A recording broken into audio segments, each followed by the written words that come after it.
Welcome back to the HUD, everyone. I'm Zacharoni, and does anyone remember the 2000 problem, aka Y2K? No? Well, is we're going to involve all of the technology to go haywire when it reaches the new year. Kinda like that 10th Halloween episode in The Simpsons, really. And I learned this from Y2K, a postmodern RPG that I've been playing. But if there's going to be a Y3K in the future, then I got bad news for you all who's watching this in 2999. I won't be around in that timeline, so I guess I'm off the hook really. Anyway, back to Y2K. It follows the story of Alex, who had graduated from college and now enters adulthood. But his life takes a turn for the worse when he witnessed the disappearance of a young girl named Sammy right in front of him. And then it was posted online. With Alex the only one who knows the truth, he goes on a quest to find her and solve the mystery behind the recent disappearance that had been happening. At first, the story would interest him, with Chris Norris doing a good job voicing the main character, but I just couldn't finish this pie off because the whole experience was boring really. For starters, conversations in cutscenes take way too long, some lasting 18 minutes. Puzzles are bare bones in dungeons, and the pacing of the game is questionable.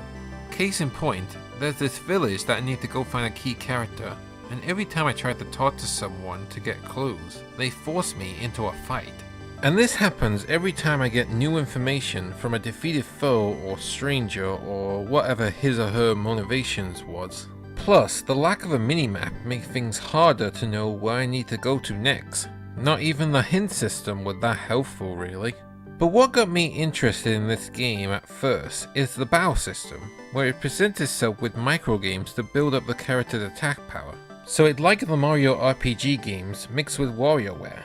In fact, that would be an interesting spin-off to make.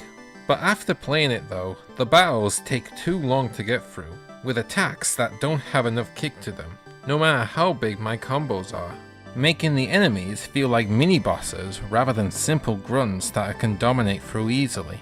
Luckily though, there is the assist mode that allowed me to slow down the minigames to speed up the battles, which is a real shame because this should have been the main speed for the battles really.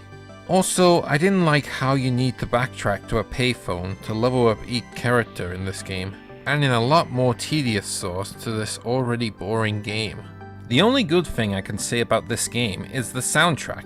It matches the tone of the story, and I found it to be exciting in one boss fight, and soothing during emotional moments to listen to. So in conclusion, it had a good soundtrack, but the battle system, while interesting to play, it's in the wrong type of game, and the story is too slow to go through, making me think that this should have been something else than an RPG. Also, sorry for the drink/PP joke I made in the toppings video for this game. I guess I was going too far with that moment really. So that's your second helpings of Y2K. I hope you appreciate my opinions, and if you like what you see, be sure to like, share and subscribe to my channel. But until then, I'm Zacharoni. Enjoy your pizza, and I'll see you next time.